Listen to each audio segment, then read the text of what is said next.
Naam, hali gani mpenzi mtazamaji popote ulipo, karibu katika matangazo mafupi.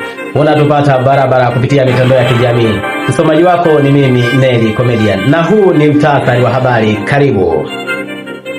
Watu wanaowasaliti wenzao katika mapenzi wameanza kung'olewa meno ili wakifa waache pengo. Kumekucha.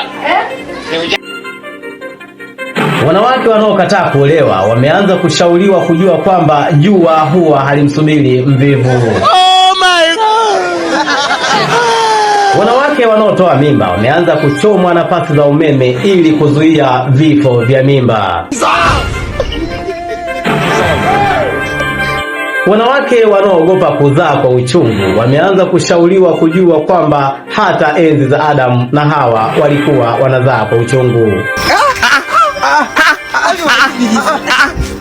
Watu wanaokaa daa na huku wakiwa hawana kazi maalum wameanza kufukuzwa ili kwenda vijijini kwao, maana hawa ndo wanaleta ukahaba na wizi. Naam, swali la kipima joto linauliza watu wanaomtukana Mungu na huku wakipata like. Je, likes ina maana ya kukubali ama kukataa? Ili kuchangia swali letu la kipima joto, njoo katika comment section. Karibu.